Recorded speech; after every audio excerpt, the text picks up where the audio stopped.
David Beckham insists he's got no problem with Landon Donovan after clear-the-air talks. West Brom have turned down what they describe as a derisory offer from Fulham for their captain Jonathan Greening. And Ryan Sidebottom says England should take heart from their first test draw in the Ashes.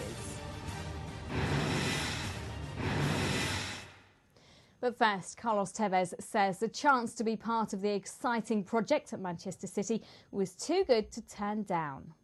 The Argentine strikers agreed a 5-year contract, and the £25 million deal will mean manager Mark Hughes has spent over £50 million in the transfer market so far this summer. Tevez said, "I'm here for success and to win trophies. There is a great feeling of excitement around the club.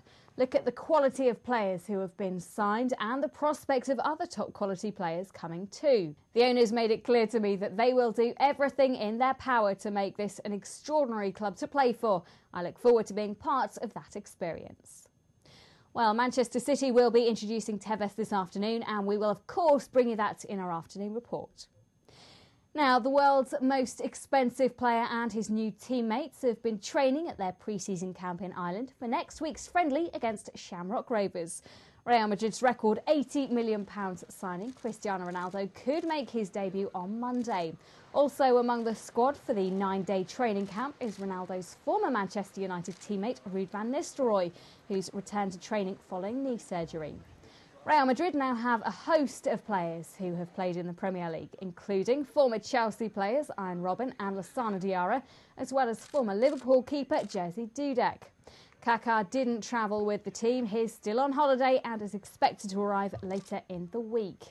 Shamrock chairman Jonathan Rocha says the final preparations to the ground have been made and they're hoping to entertain a sellout crowd.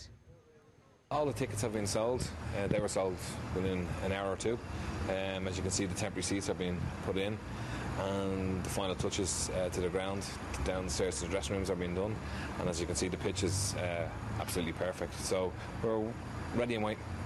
Without being arrogant, we do play attractive football, and the manager, Michael O'Neill, is renowned for playing football during his career, and we play football. So we want to give the maximum enjoyment to our supporters who come here and new people that have never been here before. So we'll be passing the ball and doing our best to entertain, as well as Madrid. Well, Kaká, Ronaldo and Benzema could all make their debuts live on Sky Sports. Their pre-season friendly against Shamrock Rovers is live on Sky Sports 1 on Monday. Cristiano Ronaldo's predecessor at Old Trafford and the Bernabeu was David Beckham, and he's returned to training with LA Galaxy following 5 months with AC Milan. Beckham walked straight into a row with teammate Landon Donovan, who has suggested he lacked commitment to LA Galaxy.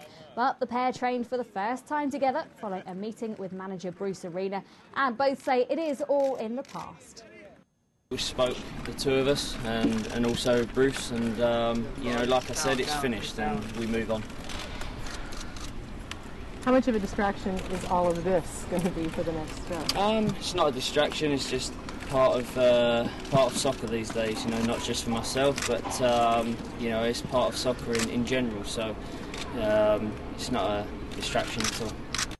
And now to yet another former Manchester United number 7 who's talking about the new Manchester United number 7. Still with me? Well, Brian Robson may have been a different type of player to Michael Owen, but he expects the striker to thrive in his new shirt. When you look Cantona, Beckham, Ronaldo and that, they're all great players. Michael's a great player. You just look at his England record, his Liverpool record. He's been a bit unfortunate with a few injuries he's had over the last few years, but Michael can, you know, hold his own, and I'm sure he'll do a great job, and he'll be a great number 7 for United. It's something he'll thrive on. You know, he's a big-time player. He'll thrive on being a Man United player, and you know the expectations that go around Man United, and he'll rise to that challenge the same as he will do wearing the number 7 shirt. West Brom have rejected what they've described as a derisory offer from Fulham for Jonathan Greening. The midfielder has 1 year left on his contract, and West Brom claim they are under no pressure to sell.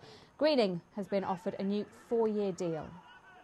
Ryan Sidebottom admits England could have played better in their first Ashes test against Australia, but the Nottinghamshire bowler says they can take heart from getting a draw.